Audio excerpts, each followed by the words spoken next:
Oi pessoal, tudo bem? Eu sou o Gustavo e esse é o canal Redes e Poder no Sistema Internacional. Oi pessoal, tudo bom? Como é que vocês estão?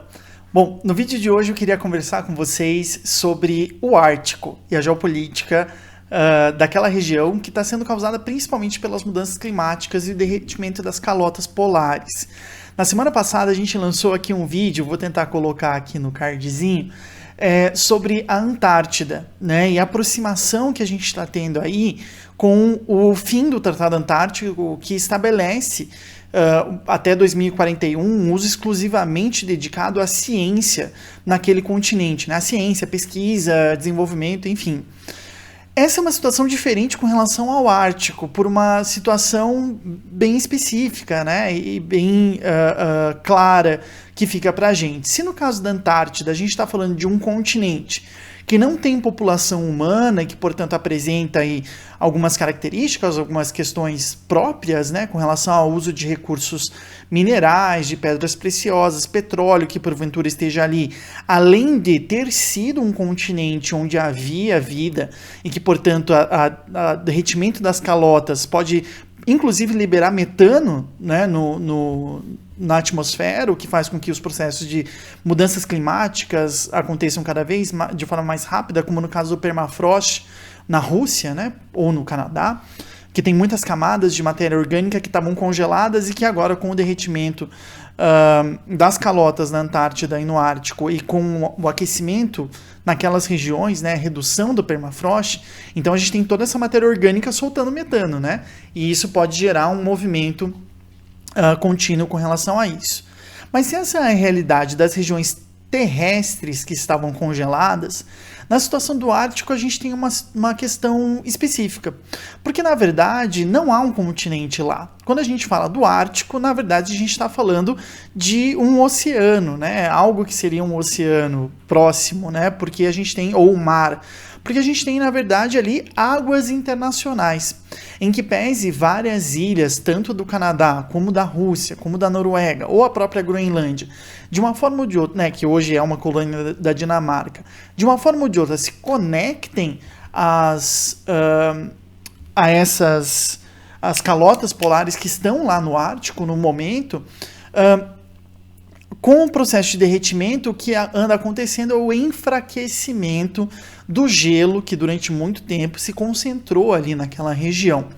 O que acontece? Se na Antártida o derretimento das calotas tem uma característica específica de não necessariamente diminuir em altura, mas diminuir em consistência, deixando as calotas mais porosas, no Ártico o degelo das calotas faz com que elas fiquem mais frágeis, né? E aí a gente tem uma figura que durante muito tempo serviu, né, como ajuda, como mecanismo interessante para os países ali da região, que é a figura do navio do quebra-gelo, né? O navio que quebra gelo, literalmente, é um navio preparado para encontrar, de uma forma ou de outra, as regiões mais frágeis dessas calotas polares e abrir espaços, principalmente em se tratando de espaços necessários para navegação ou onde haja pessoas perdidas, embarcações naufragadas ou algo assim, né? Então, o que esses quebra-gelos faziam no passado e o que eles estão fazendo hoje? Esses quebra-gelos no passado, como eu disse, eles tinham uma função mais reativa, eles tinham uma função mais preventiva, digamos assim, de missões de salvamento, quando tinha o naufrágio de algum tipo de embarcação, ou quando a gente tinha a necessidade de abrir mesmo algum espaço no inverno muito rigoroso, né, espaço de circulação no inverno muito rigoroso nessa área, né, marítima, aquática ali da região. Mas também a gente tem, e hoje, né, o que acontece? A gente tem uma figura do quebra-gelo que está sendo proativo, né? Por que ele está sendo proativo? Com a fragilização das calotas polares, esses quebra-gelos hoje eles não estão só atendendo a demandas que surgem, mas eles estão conseguindo, de uma forma ou de outra, quebrar as calotas que já estavam fragilizadas, encontrando caminhos pelo meio dos quais vai ser possível criar novas rotas marítimas ali na região, né? Então acho que esse é um aspecto muito importante, porque quando você vai quebrando essas calotas, diminuindo elas, elas vão degelando, né, de uma forma mais rápida. E aí sim, diferentemente da Antártida, no Ártico essas calotas vão diminuindo tanto em volume, porque elas vão derretendo na água, né, quanto em altura e em consistência. Né, são as duas coisas ao mesmo tempo. Na Antártida mantém-se a altura e enfraquece-se a consistência. Diminui-se o volume também, mas mantém-se de uma forma ou de outra a altura. No caso do Ártico, isso é diferente. Por quê? Porque no Ártico o que acaba acontecendo é que você diminui mesmo a existência de gelo ali naquela região num processo de longa duração, de longo prazo. Esse é um aspecto muito importante, porque se na Antártida o que mais chama a atenção é a possibilidade de uma nova corrida colonial, de exploração de recursos naturais ali naquela região, quando a gente fala do Ártico, o que mais chama a atenção é não só a exploração de petróleo e gás, que é uma das preocupações ali dos países que estão na região, uma preocupação geopolítica de utilizar esses recursos que estejam à disposição. Na verdade, o que mais chama a atenção e que mais tem retorno imediato, digamos assim, ali na situação do Ártico, é justamente a execução, a criação, a implantação e o melhoramento de rotas marítimas comerciais. Então, se a gente for pensar, no caso da China, por exemplo, vai ser muito mais fácil passar por apenas um país para chegar até a União Europeia do que passar por diversos países, inclusive em regiões instáveis, para chegar na União Europeia, né, seu principal mercado consumidor de produtos manufaturados e principalmente agora de produtos de luxo. Né? Por quê? Porque se a gente tem o derretimento das calotas polares, a gente tem uma situação mais permanente de águas quentes no litoral norte da Rússia. E é importante a gente lembrar que a Rússia faz fronteira tanto com a China quanto com a Noruega e também com a Suécia, Finlândia, enfim, que são países membros da União Europeia.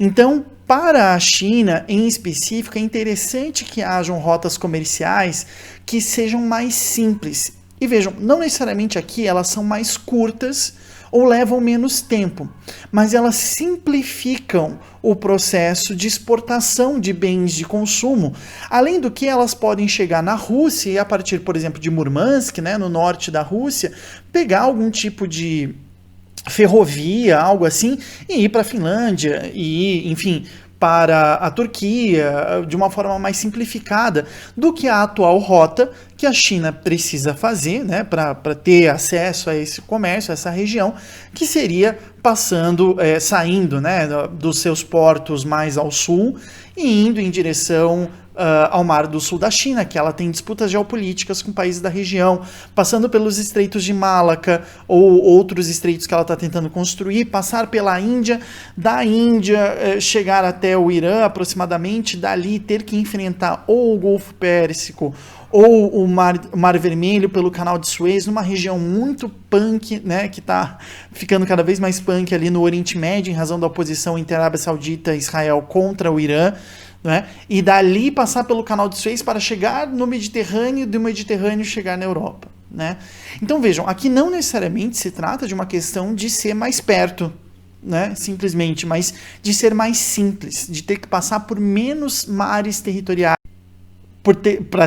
cortou aí um pouquinho, né? Mas para ter que passar por menos mares territoriais, para ter que ter menos discussões sobre documentação, por exemplo, né? Menos fiscalização de documentação e provavelmente maior agilidade nas escolhas possíveis de circulação dessas mercadorias. Então, a partir de uma perspectiva mais geoeconômica, digamos assim, para a China é muito interessante a formação de novas rotas comerciais aí que utilizem a parte do Ártico. Em 2012, a Rússia implantou uma bandeira no fundo do mar, do oceano Ártico ou do mar Ártico, né? E essa implantação de uma bandeira no leito do mar, né, já foi uma indicação de que a Rússia tem pretensões com relação ao oceano, né, essas águas internacionais que vão se abrindo, buscando expandir o seu território, o seu mar territorial em direção a alguns pleitos que ela já vem fazendo há muito tempo. Chamou a atenção que nesse ano, acho que se não me engano em 2020 ou em 2019, a Dinamarca também aumentou a sua pretensão territorial de uma forma ou de outra invadindo ou chegando, né, próximo da determinação, da vontade russa de explorar, né, uma cordilheira que tem ali, uma cordilheira submersa, mas que tem ali chamada Cordilheira de Lomonosov. Né? Essa cordilheira que, segundo a Dinamarca, começa no seu mar territorial e segundo a Rússia começa no mar territorial dela, daria, digamos assim, uma certa contiguidade territorial que poderia expandir, então, o uso desse território. Seria interessante pensar se esse também não foi um dos motivos que levaram ao Donald Trump a recuperar uma ideia antiga dos Estados Unidos, que é comprar a Groenlândia da Dinamarca. E se a compra de territórios é algo que parece meio anacrônico, porque foi muito típico no século XIX por parte dos Estados Unidos, com relação ao Alasca, com relação, enfim, a ilhas no Pacífico e tudo mais, na verdade esse plano foi um plano muito promovido pela administração Truman. Logo depois da Segunda Guerra Mundial, o Truman chegou a fazer uma oferta para a Dinamarca de compra da Groenlândia, né? E o Trump agora recuperou essa ideia, na ideia meio que de fazer um triângulo, né, de proteção do território dos Estados Unidos, com o Alasca de um lado, a Groenlândia do outro, e o território dos Estados Unidos, né, protegido por essas duas ilhas em ambos os lados. É uma questão interessante para se perceber, porque os Estados Unidos, assim como o Canadá e a Noruega, também são partes implicadas nessa região, que tem uma característica diferente da Antártida. A gente falava no vídeo da semana passada que no caso do Tratado Antártico, a gente tem cerca de 50 países, né? Se não me engano, são 54 países, deixa eu ver aqui, atualmente, 54 países que atualmente são signatários do Tratado Antártico. Né? No caso do Ártico, a discussão ela é mais premente, os países estão mais ativos com relação aos seus pleitos territoriais, a Rússia, a Dinamarca, o Canadá, a Noruega pretendem garantir de uma forma mais rígida do que no caso da Antártida, só que há aí uma questão numérica, são cerca de 5 países contra todos os outros, né? Que, para quem seria muito interessante se a Antártida fosse uma área internacional, de águas internacionais, impedindo de uma forma ou de outra que esses países estendam o seu mar territorial.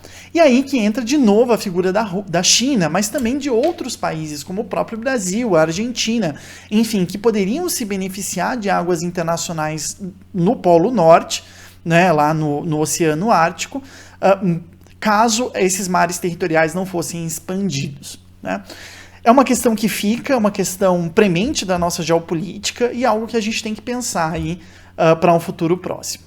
Vamos observar o que vai acontecer nos dois polos do planeta. Bom, gente, se vocês tiverem alguma dúvida, alguma questão, alguma solicitação, coloquem aqui nos comentários. Não esqueçam de se inscrever no canal para receber, né, apertar o sininho para receberem as nossas notificações de quando a gente lançar vídeos, né? Bom, gente, obrigado e até sexta-feira.